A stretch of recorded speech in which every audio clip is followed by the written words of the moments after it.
Maria Schrammel is an Austrian cultural and social anthropologist who completed her Magistra der Philosophie, Master of Philosophy, at the University of Vienna in 2012, under the supervision of Dr. Gabriele Habinger. Her academic interests center on gender relations, egalitarianism, and alternative social structures, particularly within countercultural and utopian communities. In her diploma thesis, Die Rainbow Family, Gender-Egalität und die Maxim der Hierarchikeit, she combined ethnographic fieldwork and qualitative content analysis to study how ideals of equality and non-hierarchy are practiced in the Rainbow Family movement. Schrammel's work reflects a broader anthropological curiosity about the gap between social ideals and lived realities, emphasizing how gender dynamics persist even in intentionally egalitarian groups. This 2012 anthropology master's thesis explores the Rainbow Family, an anti-hierarchical, peace-oriented movement known for its non-commercial gatherings, and asks how well its ideals of equality actually play out on the ground, what people say versus what they do. Using fieldwork at several European gatherings, interviews, and qualitative content analysis, the author maps how camps are organized and who does what, then reads those patterns through well-known gender theories in plain terms, for example, who takes charge, who cooks, who digs latrines. The key finding: despite a strong anti-hierarchy ethos, men tend to dominate decision-making and visible lead or heavy labor roles, like organizing councils, managing shared funds, building infrastructure, while women disproportionately do cooking and care tasks that are essential but less recognized, meaning traditional gender roles often reappear even in this idealistic setting. In short, the Rainbow Family largely aspires to egalitarian, leaderless community, but everyday practices still mirror familiar gender imbalances. In the introduction, Maria Schrammel presents her study of the Rainbow Family, a global movement that promotes peace, communal living, and a leaderless, egalitarian society. She explains that her research aims to find out whether the group's ideals of equality, especially between men and women, are truly reflected in everyday life at its gatherings. By using an anthropological approach based on fieldwork, observation, and interviews, she explores how gender roles and decision-making actually function within this supposedly non-hierarchical community. In short, the introduction frames the thesis as a study of the gap between the Rainbow Family's utopian vision of equality and the social realities that emerge in practice. Historical and ideological context explains who the Rainbow Family is, where it came from, and what it stands for. The Rainbow Family of Living Light is a global, non-commercial movement that organizes gatherings in nature to promote peace, equality, and life without formal leaders. These events are meant to show that people can live cooperatively and make decisions through consensus rather than hierarchy. Schrammel presents the movement as a kind of living utopia, an experiment in how an egalitarian society might work. Membership is open to everyone, and participants see themselves as part of one big family, united by shared respect for nature and community values. The history begins in the United States in the early 1970s, with the first National Rainbow Gathering held in 1972. These early gatherings were organized around ideals of world peace, spiritual connection, and voluntary cooperation. Over time, the gatherings grew larger and better organized, developing routines like advanced seed camps to prepare sites, welcome centers to inform newcomers, and collective kitchens and health areas. American gatherings became massive events, often hosting tens of thousands of people, and established the model that would later spread to Europe and the rest of the world. Schrammel explains that the first events similar to rainbow gatherings appeared in Switzerland in the late 1970s. Around 1977, alternative festivals with workshops, music, dance, and theater were organized, all emphasizing simple, nature-oriented living. These events were not yet officially rainbow gatherings, but shared their spirit of community and anti-commercialism. After about 3 years, however, these Swiss festivals ended due to organizational difficulties and time constraints among the initiators. Despite their discontinuation, these festivals planted the seeds for what would become the Rainbow movement in Europe. They fostered connections among people interested in communal living and environmental awareness. Out of these circles emerged groups like the Swiss Alternative Press and the Freie Stern Uni, Freestar University, both of which promoted alternative lifestyles and experimentation with new forms of living together. The true beginning of the Rainbow Family's international expansion came in 1983, when the first European Rainbow Gathering was held in the Italian Alps near the Swiss border. Schrammel notes that the event was inspired directly by people who had attended rainbow gatherings in the United States. Two of these participants, members of the Swiss alternative scene, decided to bring the rainbow idea to Europe. This first gathering was small by later standards and attended mainly by participants from Germany and Switzerland. Yet it was crucial, as it marked the official establishment of the Rainbow Family in Europe. It also demonstrated that the rainbow philosophy, centered on peace, consensus, and living in harmony with nature, resonated beyond its American origins. As interest in the gatherings grew, new challenges emerged. Schrammel points out that later European gatherings attracted a more linguistically and culturally diverse crowd, which created communication difficulties, especially during council meetings where decisions were made collectively. The need for multilingual discussions slowed down the process of consensus-based decision-making and sometimes caused misunderstandings. Another issue was the tension between organizers and participants. As the gatherings became larger, a small group of organizers often ended up doing most of the work, while many participants remained passive. Schrammel quotes the Italian organizer Paolo Silkworm, one of the key figures in the 1983 event, who admitted that their main failing as organizers was neglecting to get people to share the organizational load. He observed that the second gathering was enjoyed by many, but planned and executed by very few. This imbalance raised concerns about whether the gatherings were drifting away from their egalitarian ideals. Schrammel highlights an important cultural distinction between the American and European branches of the Rainbow Family. In the US, members generally embraced growth and saw spreading the rainbow ideology as positive. In contrast, many Europeans developed a fear of overexpansion.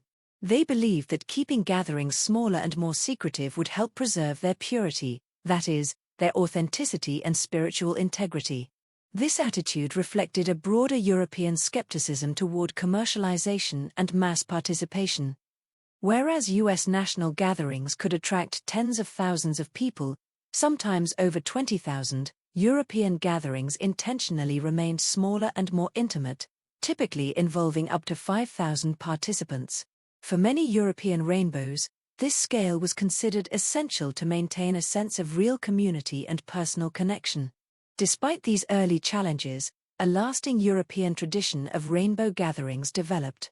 Since the inaugural meeting in 1983, annual European gatherings, known as European gatherings, have been held in different countries across the continent, along with smaller regional gatherings that host anywhere from a few dozen to a few hundred people. Schrammel notes that these smaller gatherings often foster a stronger sense of participation and shared responsibility than the larger ones. By the late 1980s and 1990s, rainbow gatherings had spread beyond Europe to Asia, South America, and Australia, showing the global reach of the movement. However, Schrammel emphasizes that each region developed its own interpretation of rainbow principles, shaped by local culture and conditions. These sections describe how a rainbow gathering is built and run like a temporary, leaderless city, while also showing where informal leadership and routine creep in. Before anyone arrives in large numbers, small scouting teams locate water sources, set up the first communal kitchens, make contact with nearby residents and farmers to buy food, and design basic sanitation, latrines or access to rivers for washing. As newcomers stream in, a welcome center greets people, hands out simple guidelines, and, at US nationals, even a hand-drawn map of the site, early information meant to prevent problems later on. This ramp-up phase is the seed camp. It lays the bones of the camp so the larger gathering can function. Seed camp ends as the event begins, but building continues. In Europe and at international gatherings, the time before the full moon is treated as the main build-out, with the first cleanup efforts usually starting afterward. Within days, core infrastructure appears. Kitchens become the social and logistical heart, collecting donated food, cooking for mass circle meals, and coordinating with the Magic Hat funds, while CALM, Center for Alternative Living Medicine, provides basic first aid, herbal care, and a quiet place for rest and recovery. Kids' areas, ad hoc stages, and other small spaces sprout as needed, but the kitchens and calm are the essential fixtures that every gathering shares. As the month wears on, attention turns to leaving no trace. Trenches are filled, structures dismantled, and the forest floor restored, ideally returning the site to the state it was found in. Rainbow politics are meant to be radically simple: no bosses, decisions by consensus in open councils, and rotating responsibility.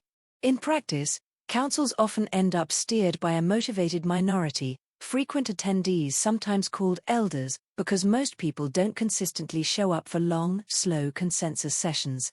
Researchers and participants have noted that this dynamic can undercut the egalitarian ideal and even lead to gender imbalances during debate, to the point that some sites have experimented with procedures to ensure women's voices are heard. The magic hat, the shared donation pot that pays for food and essentials, is theoretically anyone's to manage, yet responsibility tends to settle with experienced hands. At times, this has meant small, veteran, often male, groups deciding how to allocate or retain leftover funds, again, a friction point with the movement's anti-hierarchical creed. Two roles crystallize in this political ecosystem. The Rainbow Family Council is the open forum where proposals are aired and decisions reached by consensus. It's the closest thing to a governing body, but it only works if people participate and respect the outcomes. Alongside it, focalizers are volunteers who hold specific tasks, coordinating a kitchen, the magic hat, calm, or a meeting time, without formal authority. Because focalizing demands know-how and stamina, the same people often do it repeatedly, which can create subtle status differences and reproduce gendered patterns of visibility and authority despite the movement's intentions. In short, the organizational core, scouting, seed camp, kitchens and calm, and cleanup, makes the gatherings livable, while consensus councils and focalizers keep them coordinated. Yet the very competence that sustains the camp can also concentrate influence, revealing the tension between Rainbow's anti-hierarchy ideal and the practical need for experienced organizers. Differences between national, European, and international gatherings explains that Rainbow gatherings everywhere follow the same basic template, but important differences have emerged between US national gatherings, European gatherings, and the newer world international gatherings. In the US, decades of practice since 1972 have produced a smooth rhythm. People generally know what to do without long debates, where to place kitchens and campsites, how to dig latrines, and so on. By contrast, international gatherings are still figuring out some basics because they're younger as a tradition, so startup frictions are more common. Timing and length differ too. US national gatherings are tied to a fixed July window, whereas European and world gatherings typically aren't bound to a specific date and often run longer, commonly about a month, for example, new moon to new moon, which is roughly 3 weeks longer than the US pattern. European/international events also tend to treat the run-up to the full moon as a build phase, then begin winding down after it. Scale is another clear divider. European gatherings intentionally cap out far below the US nationals. Europe typically stays under 5,000 people, while US nationals can exceed 20,000. European rainbows often prefer to keep events smaller and lower profile to preserve purity, whereas Americans generally favor spreading the rainbow idea widely. Space constraints in Europe also make US-scale camps impractical. Location and relations with authorities differ as well. European gatherings more often rely on private or protected lands, partly because suitable public land is scarce and regulations vary. In the US, gatherings deliberately use public land to underscore a right to peaceful assembly on shared ground, though that stance repeatedly triggers negotiations, since authorities ask for responsible leaders, which the Rainbow model resists. They may name contact people, but not empowered representatives. Finally, some nuts and bolts operations diverge. For example, kitchens exist everywhere, but their organization differs noticeably between US nationals and European/international gatherings. Even meal norms, for example, vegetarian/vegan emphasis, can spark debate and are handled with local compromises at different events. Decision-making forums like Vision Council also follow the same consensus logic, but are scheduled a bit differently in the US versus Europe/world to fit each event's cadence. In short, the same egalitarian blueprint is adapted to each region's history, size, land access, and culture, yielding US gatherings that are larger and routinized, European ones that are smaller and longer running without fixed dates, and international ones that are still maturing operationally. Ideological basis, normative guidelines and code of conduct explains the guiding beliefs and moral framework that shape the Rainbow Family's identity and daily life at its gatherings. At its core, the movement is built on ideals of peace, freedom, equality, and respect for nature, often expressed through the symbolism of the rainbow, which represents unity in diversity. Drawing inspiration from Native American spirituality and myths, especially the Hopi rainbow warrior prophecy, the community sees itself as part of a spiritual renewal that transcends nationality, race, and religion. Hierarchies and authority are rejected in favor of consensus and voluntary cooperation, and everyone is considered a member by virtue of being human. Schrammel describes how this worldview is supported by normative guidelines and unwritten rules. For example, no money, no alcohol or drugs, no violence, and a leave no trace ethic to maintain harmony and equality during gatherings. Together, these principles form the Rainbow Family's moral and ideological backbone, a utopian attempt to live as a peaceful, egalitarian society in tune with the earth. Tribal roots, myth, legends, and the symbolic meaning of the rainbow explores the symbolic and mythical foundations of the Rainbow Family's worldview. Schrammel explains that the movement draws heavily on indigenous North American traditions and spiritual narratives, especially the Hopi prophecy of the Rainbow Warriors, which foretells a time when people of all colors will unite to restore balance and harmony to the earth. Although the authenticity of this prophecy is debated, many Rainbow members embrace it as a metaphor for their mission of peace and ecological unity. The rainbow itself serves as a central symbol, representing diversity, inclusion, and the blending of different races, cultures, and beliefs into one harmonious whole. These myths and symbols give the movement a shared spiritual identity and sense of purpose, connecting its ideals of nonviolence, equality, and respect for nature to a broader, almost sacred vision of global harmony. Principles of non-hierarchy and equality explains that the Rainbow Family's social philosophy is built on the rejection of hierarchy and the pursuit of equality in every aspect of communal life. Decisions are made through consensus, meaning that every voice should carry equal weight, and no individual or group holds formal authority. The community strives to eliminate traditional markers of power, such as money, status, or leadership roles, and to create a space where all participants can contribute freely according to their abilities and needs. Schrammel notes, however, that while this ideal of non-hierarchy is central to rainbow ideology, in practice certain inequalities still appear. Experienced members, often called elders, tend to take on more influence, and participation is not always evenly distributed. Nonetheless, the principle of egalitarian cooperation remains a defining moral cornerstone of the movement, symbolizing its vision of a truly horizontal, leaderless society based on mutual respect and shared responsibility. Open admission criteria of the Rainbow Family emphasizes that the Rainbow Family's membership is completely open and inclusive. There are no formal requirements, applications, or distinctions between insiders and outsiders. Anyone who attends a gathering, or even shares its values, is considered part of the family. A common saying within the movement is that everyone is a rainbow. Some people just don't know it yet, reflecting the belief that all human beings inherently belong. This openness sets the Rainbow Family apart from most intentional or utopian communities, which often have selective entry rules or expect members to contribute specific skills or resources. In the rainbow philosophy, simply being human, and symbolically, having a belly button qualifies one as a member. This radical inclusivity mirrors the movement's commitment to equality and universality, affirming that the gatherings are spaces without boundaries of nationality, class, race, or gender, where everyone is welcome to participate freely. Code of conduct during meetings as a functional basis explains that, Although the rainbow family has no formal rules or authorities, a shared code of conduct has evolved to keep gatherings peaceful, safe, and cooperative.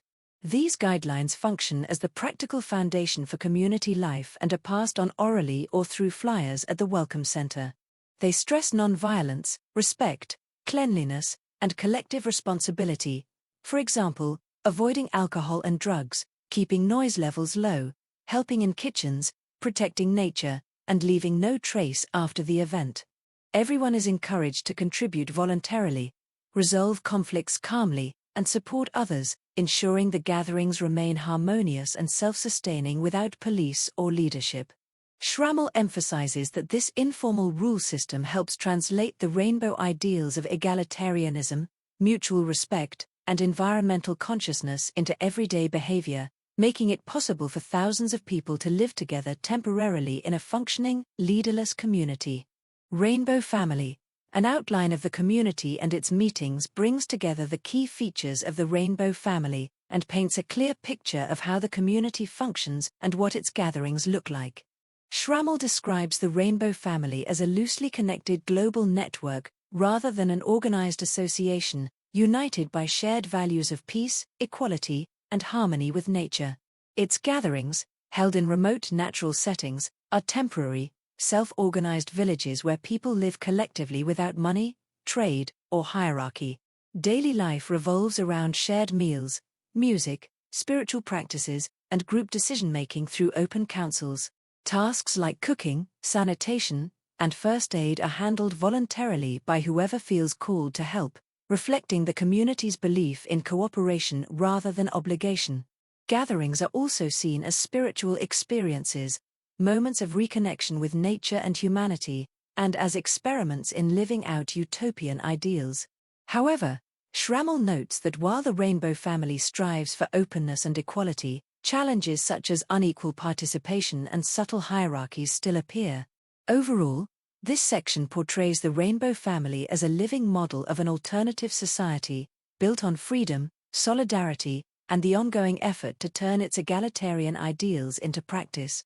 In Theories of Gender Studies in Anthropology, the author introduces the theoretical foundation for understanding gender within anthropology, laying the groundwork for Schrammel's later analysis of gender dynamics in the rainbow family.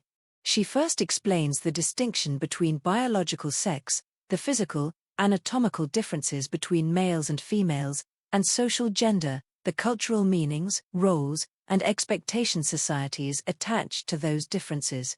Gender, in this sense, is seen as a social construct, not a fixed natural fact.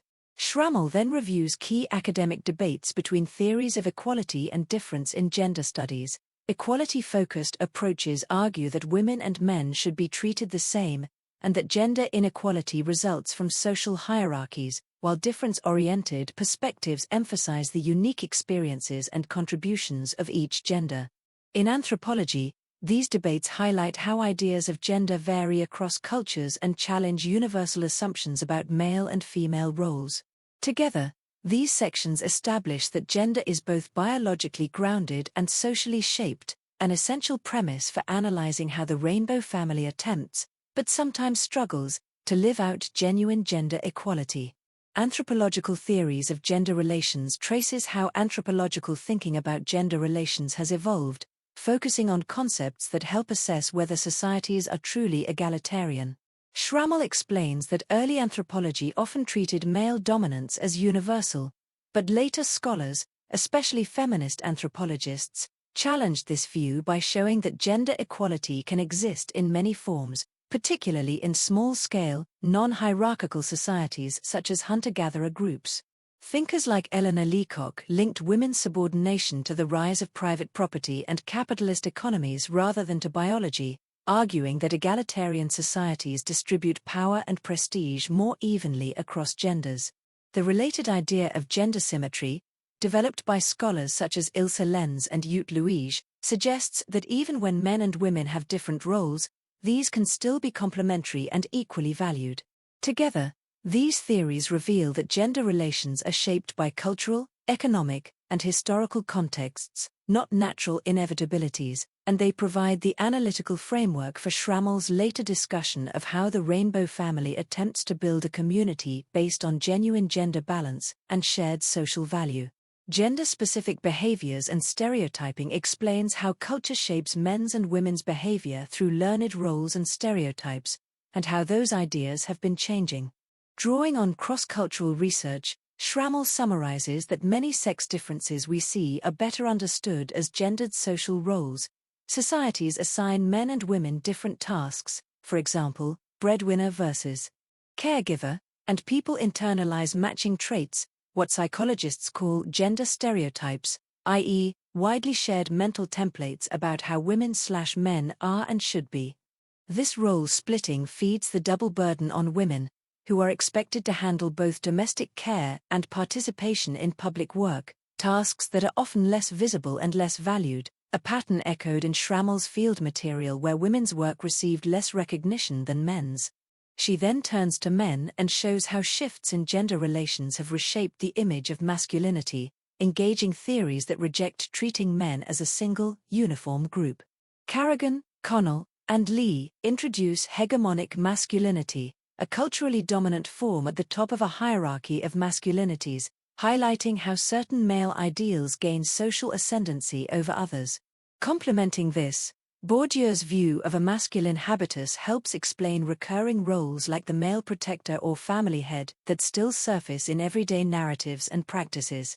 In Categories of Gender Order at the Rainbow Gatherings, Schrammel moves from theory to analysis, examining how the rainbow family's ideals of equality and non-hierarchy are actually expressed and experienced during its gatherings. Drawing on her ethnographic fieldwork and interviews, she uses qualitative content analysis to uncover what she calls the gender order of the rainbow family, the underlying structures, behaviors, and value systems that shape relations between men and women.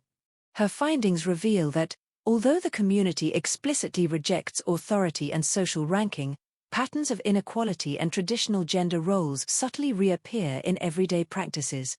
To make sense of these dynamics, she organizes her observations into interconnected themes that together describe how gender operates within the gatherings. She begins by discussing the informal systems of prestige and power that develop even within a leaderless community. Although decisions are officially made by consensus and participation is open to everyone, experienced members, often called elders, naturally gain authority through their knowledge, initiative, and visibility. They often serve as mediators or coordinators, especially in communication with local authorities, organizing food distribution, or managing finances. These roles carry informal prestige and tend to be filled disproportionately by men. Women, meanwhile, are frequently active but less visible, working behind the scenes rather than in public decision-making. Schrammel interprets this as a quiet contradiction within the movement. While it preaches absolute equality, competence and experience create a soft hierarchy that reproduces familiar gender asymmetries. She then turns to the everyday division of labor, showing how the community's practical organization mirrors broader Western gender stereotypes. Men usually take on physical or technical tasks, such as chopping wood, digging latrines, or setting up structures, while women gravitate toward care-oriented or domestic roles like cooking, cleaning, and looking after children. Participants often describe this as voluntary, insisting that everyone does what they feel called to do, yet this freedom results in the repetition of socially learned patterns. The physical labor associated with men becomes more visible and valued, while the continuous, sustaining work of women remains largely invisible. Schrammel suggests that these divisions reflect deeply internalized ideas about gendered competence, and that the rainbow family's informal structure inadvertently allows traditional roles to persist under the appearance of spontaneity and equality. When examining the meaning of family within the community, Schrammel notes that the rainbow family calls itself a family to emphasize closeness and belonging beyond blood ties. However, the understanding of family that emerges during gatherings often borrows from conventional, patriarchal models. Women frequently assume caregiving responsibilities, while men are seen as protectors or guides, reproducing familiar domestic hierarchies. Although alternative arrangements, such as single mothers, patchwork families, or communal childcare, do appear, they do not necessarily displace these gendered expectations. Women continue to experience what feminist theorists call the double burden, the simultaneous demands of communal participation and caretaking. Thus, even in a space designed to transcend social norms, the symbolic and emotional structure of family life remains closely tied to traditional ideas of motherhood and male responsibility. Schrammel also analyzes how indigenous spiritual traditions and the ideal of living in harmony with nature shape gender perceptions within the rainbow family. Participants often draw inspiration from Native American or other indigenous symbols, rituals, and myths, which are seen as models of natural balance. However, these beliefs frequently serve to naturalize gender differences rather than dissolve them. Men are associated with strength, protection, and activity, while women are linked to nurturing, intuition, and emotional sensitivity, traits presented as natural expressions of their essence. Schrammel argues that by grounding gender roles in spirituality or biology, the community reintroduces the very hierarchies it seeks to overcome, transforming cultural norms into natural truths. What appears as a rejection of patriarchy thus sometimes becomes a subtle reinforcement of it. Finally, she turns to how femininity and masculinity are represented and experienced in the rainbow context. Women are often described in terms of softness, caring, and healing energy, while men are characterized by physicality, assertiveness, or leadership. These depictions echo long-standing cultural archetypes, but coexist with attempts by some men to redefine masculinity in non-dominant, emotionally open ways. Using Bourdieu's concept of the masculine habitus and Connell's theory of hegemonic masculinity, Schrammel shows that even in this egalitarian setting, symbolic authority and social visibility tend to remain gendered. The rainbow family thus becomes a space where old models are both reproduced and, at times, reimagined, where men and women negotiate their identities in light of both inherited norms and new possibilities. In the end, Schrammel concludes that the rainbow family represents an ongoing experiment in building an egalitarian society, one that genuinely strives for balance and equality but cannot escape the weight of its participants' cultural conditioning. Its gatherings are arenas of both reproduction and resistance. While traditional gender divisions and subtle hierarchies persist, there are also meaningful efforts to challenge and transform them. The community's ideals of freedom, cooperation, and respect provide a framework for change, but their realization remains uneven. The gender order of the rainbow family, Schrammel suggests, is a living contradiction, an evolving negotiation between utopian aspiration and the deep imprint of the world it hopes to transcend. Gender-specific role models of the rainbow family lays out how the thesis analyses, who does what and who holds influence at rainbow gatherings, then applies that lens to reveal the community's gendered role models. Using qualitative content analysis, mirroring, Schrammel codes interview transcripts and field diaries to track recurring patterns in work, decision-making, and everyday behavior. She builds a category system to structure the analysis and asks two guiding questions: do informal hierarchies, including between women and men, emerge despite anti-hierarchical ideals, and which Western, patriarchal gender stereotypes show up in task division and roles at the gatherings? In short, these sections explain that the study's evidence base is ethnographic interviews plus on-site notes, analyzed systematically to map gendered practices, prestige, and responsibilities within rainbow life, and to test whether egalitarian ideals hold up in practice. Selection of attended rainbow gatherings and interviewees explains where and with whom Schrammel did her fieldwork so readers can judge the scope and limits of her evidence. Because rainbow events are nomadic, she sampled multiple sites. One large European gathering in 2009 held in Ukraine's Carpathians about 50 kilometers from Uzhgorod, reached after a 2-hour hike from Parking, a World International Gathering in 2009-2010, and 2 smaller regional European gatherings in 2010 and 2011. She did not visit the long-running U.S. National Gathering, central to rainbow culture, due to time and financial constraints, and explicitly notes this as a research limitation. To compensate, she conducted interviews with U.S. and Canadian rainbow members to bring North American perspectives into the dataset. The Ukraine site is sketched as a particularly notable European meeting, both for its scale and for the logistical remoteness that shapes participation and daily routines, providing a rich setting to observe organization, labor division, councils, and informal authority in practice. Overall, the section frames her corpus as a multi-site European-led sample supplemented by North American interviews, clarifying that her close-up observations derive chiefly from European contexts while still engaging the movement's U.S. roots. Fields of Prestige and Power at the Rainbow Gatherings presents the core findings from Schrammel's field data, and then zooms in on the first theme, how prestige and power actually work at rainbow gatherings. Despite the official ideal of leaderless, consensus-based community, influence tends to cluster around experienced participants, often called elders, who repeatedly take on visible, high-responsibility tasks such as focalizing key functions, kitchens, calm, meeting times, or managing shared money, magic hat, and logistics. Over time, this know-how gives them de facto authority and status, even though no formal ranks exist.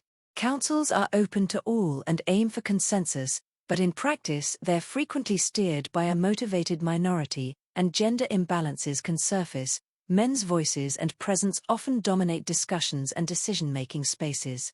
The handling of finances illustrates the pattern. While anyone can volunteer in theory, in reality small groups of seasoned, often male, members end up administering funds and deciding on allocations, which community members sometimes justify as a matter of trust and competence even as it sits uneasily with anti-hierarchical ideals.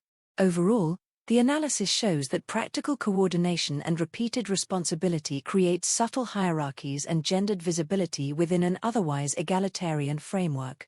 Gender-specific division of labor at the Rainbow Gatherings and family image of the Rainbow family explore how gender roles and family ideals play out within the Rainbow family, revealing that everyday life at the gatherings often mirrors familiar social patterns despite the group's egalitarian philosophy.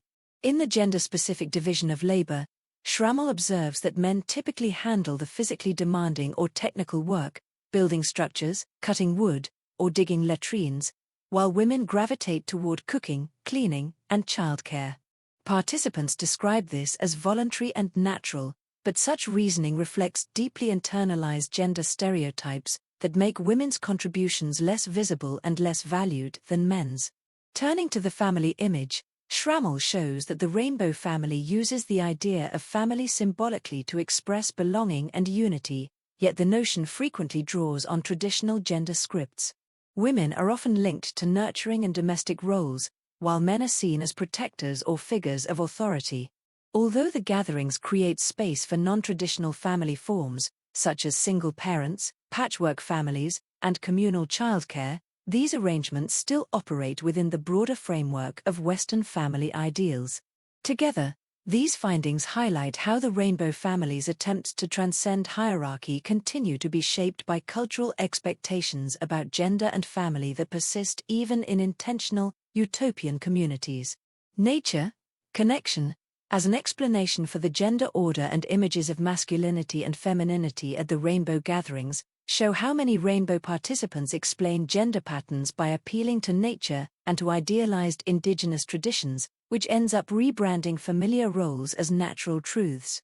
Schrammel finds that the community draws on Native American-associated symbols and practices, such as teepees, talking circles, and sweat lodges, and on the much-invoked and contested Hopi rainbow prophecy.